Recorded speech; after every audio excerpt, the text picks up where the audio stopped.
budaya. Assalamualaikum warahmatullahi wabarakatuh. Salam budaya.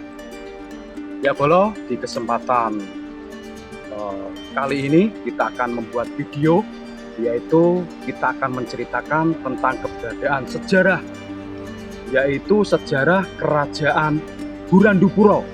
Burandupuro ini yang sekarang itu sejarahnya ataupun ceritanya itu sekarang menjadi misteri. Yuk, seperti apakah tempat lokasi di mana yang dipercaya di masa lampau itu adalah lokasi berdirinya kerajaan Burandupuro. Dan nanti kita juga akan menceritakan juga tempat-tempat di mana dulu sang tokoh, yaitu Ki Ruhadi, bertempat tinggal, atau juga lokasi tempat yang dinamakan Alas Tua. Yuk, kita akan menuju ke lokasi di mana dulu adalah tempat kerajaan Burandupuro. Let's go.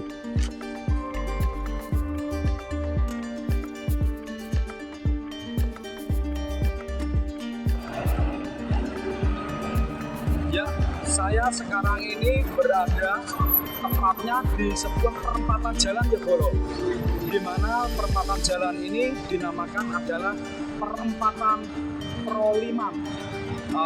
Lokasinya atau tempatnya itu berada di Desa Kedaton, Kecamatan Kapas, Kabupaten Bojonegoro, di mana nanti kita akan masuk ke arah selatan sana, yang dimana dipercaya dulu pernah berdiri suatu kerajaan yang nanti akan kita ceritakan itu. Dan ada beberapa versi dari cerita sesepuh di Desa Kedaton sini. Dulu di sekitar jalan sana ya Bolo, nanti kita akan memperlihatkan, akan menunjukkan dulu pernah ditemukan beberapa ornamen, yaitu yang berbentuk batu bata merah, yang diindikasi yang konon katanya itu dulu itu adalah sebuah bangunan gapura ketika di masa lampau itu, ketika kita akan masuk ke suatu kerajaan.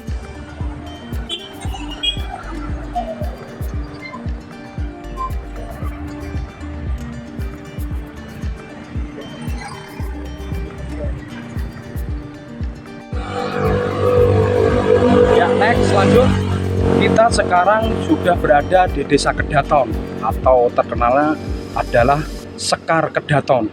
Di mana saya berada ini tepat berada di depan masjid. Jadi persis di depan masjid ini ada salah satu gang.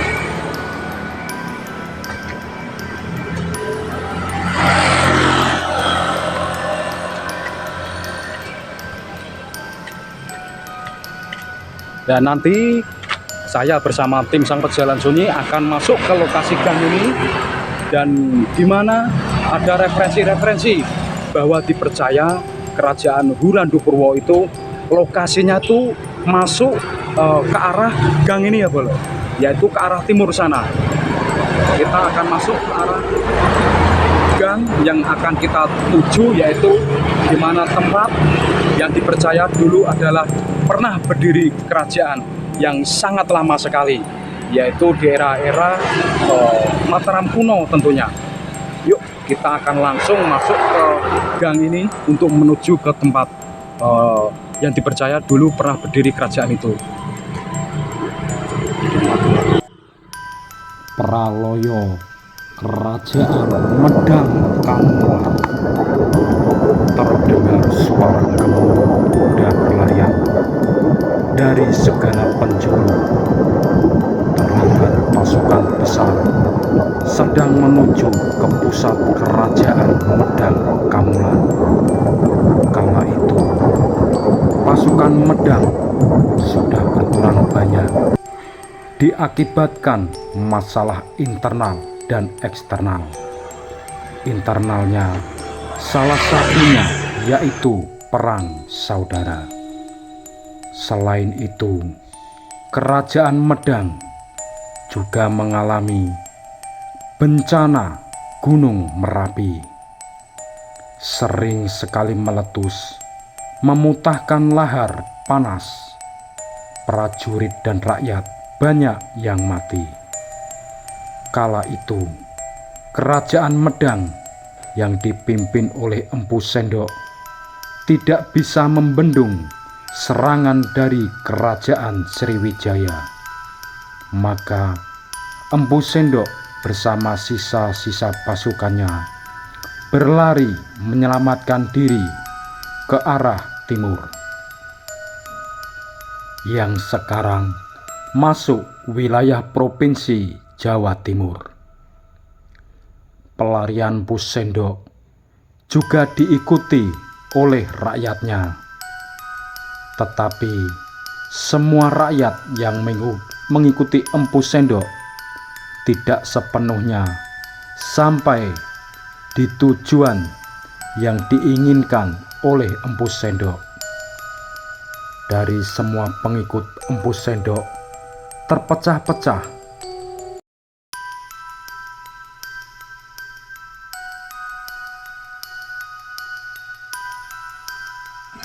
Ya, kita akan lanjutkan untuk menuju ke salah satu desa tertua di Kabupaten Bojonegoro, di mana desa ini yang bernama itu Desa Plesungan.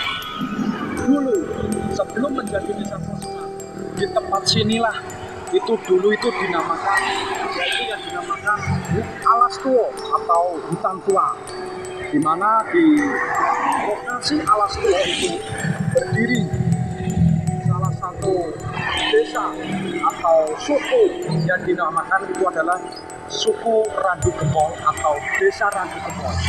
Yuk kita lanjut terus jalan untuk menyusuri Desa Plesungan ini, dan kita akan melanjutkan juga untuk mencari atau menunjukkan jejak-jejak sejarah atau jejak-jejak peradaban di masa lampau, yaitu khususnya di Desa Plesungan ini yang dulu dinamai Desa Randu Gempol. Yuk lanjut.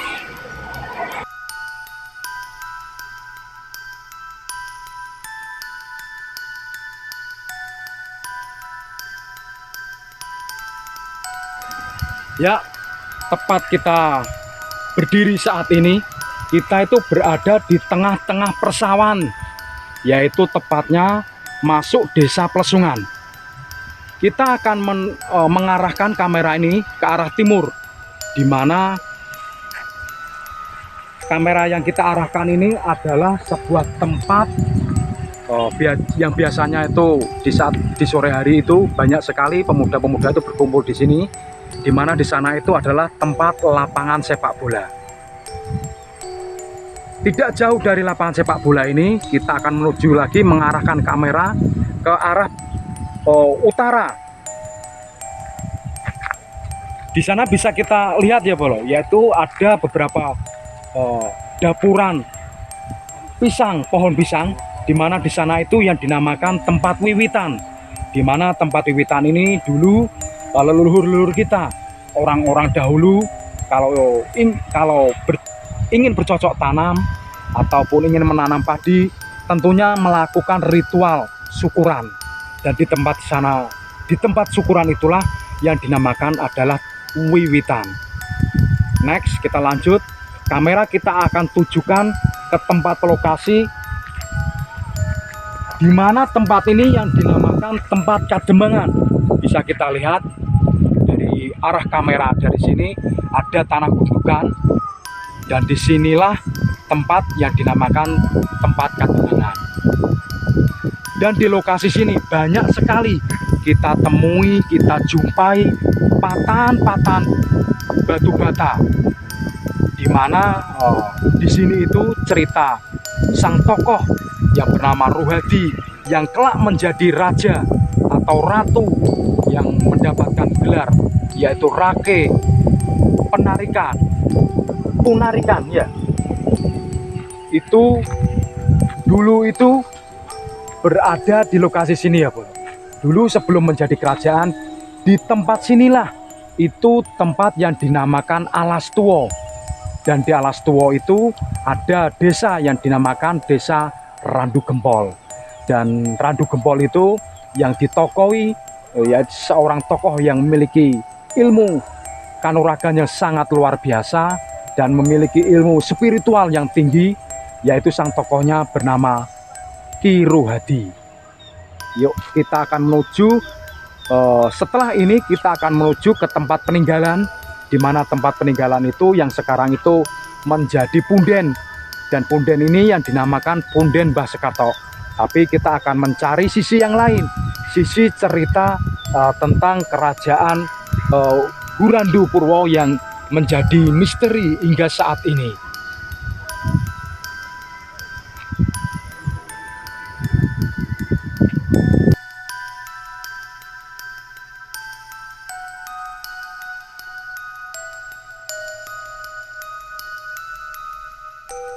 Dari sekian banyak desa, yang paling menonjol adalah desa Randu Gempol, yang kala itu dikepalai oleh Ki Rohadi. Dan desa-desa itu dulu layaknya seperti suku-suku di pedalaman yang ada di Kalimantan. Sosok Ki Rohadi yang memiliki ilmu kanuragan yang menonjol dan daya spiritual yang tinggi, membuat semua suku atau desa-desa tunduk dan takluk terhadap Ki Rohadi. Singkat cerita, Ki Rohadi akhirnya mempersatukan desa-desa itu dan mendirikan sebuah kerajaan, yaitu Kerajaan Hurandu Purwo. Ki Rohadi akhirnya diangkat sebagai rajanya yang diberi gelar, yaitu Rakai Penarika. Perjalanan waktu, Kerajaan Hurandu Purwo berkembang pesat. Daerah taklukannya yang meliputi salah satunya Hutan Wangi yang sekarang menjadi Ngawi. Ya, kita akan melihat bersama-sama, akan menunjukkan kepada pemirsa Sang Pejalan Sunyi. Tadi kita sudah menceritakan berurutan, mulai dari tempat lokasi kerajaan, tempat lokasi yang dipercaya adalah tempat alas tua, ataupun yang di dalam alas tua itu ada desa yang dinamakan Randu Gempol. Dan next kita lanjut, kita akan menunjukkan di sini itu ada beberapa peninggalan. Dan ini saya meyakini tempat peninggalan ini banyak sekali kita lihat, kita jumpai patahan-patahan batu bata, di mana cerita di narasi kita ini, cerita ini yaitu kerajaan ini itu di era Mataram kuno. Jadi di sini mungkin saja di sini itu adalah batu bata, yaitu batu bata di era Mataram kuno. Yuk kita akan masuk untuk melihat. Seperti biasa di Kabupaten Bojonegoro ini mulai bulan 5 sampai bulan 11 itu tempat-tempat yang memiliki sejarah cerita punden ataupun leluhur itu selalu diuri-uri, yaitu diadakan nyadran ataupun sedekah bumi.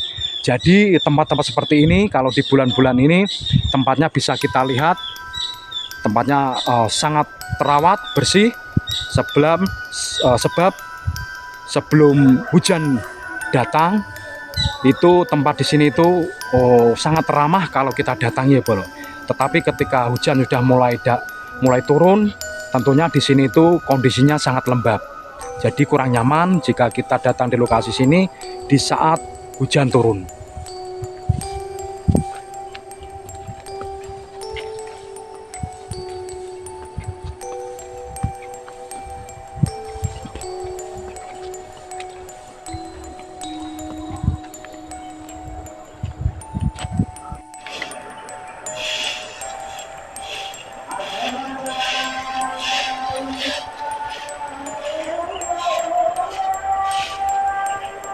Ya, tepat sekarang ini saya berada di tengah-tengah punden yang bernama Kalau di Desa Plesungan sini itu dinamakan Punden Baskato. Tetapi kita akan mencari selain cerita Baskato, tapi kita menceritakan real tentang peninggalan di sini. Yaitu banyak sekali di sini kita jumpai tentang adanya tumpukan batu bata. Jadi di tengah-tengah Punden, khususnya di Desa Plesungan sini, itu banyak sekali kita jumpai gundukan batu bata ini. Dan kita menemukan lagi beberapa artefak ataupun ornamen, entah itu suatu tulisan atau suatu gambaran seorang dewa di masa lampau, kita nggak tahu. Yuk kita akan menunjukkan kepada Bolo-Bolo, siapa tahu sekian subscriber Sang Pejalan Sunyi ada yang bisa mungkin mendeteksi tentang ukiran-ukiran ini.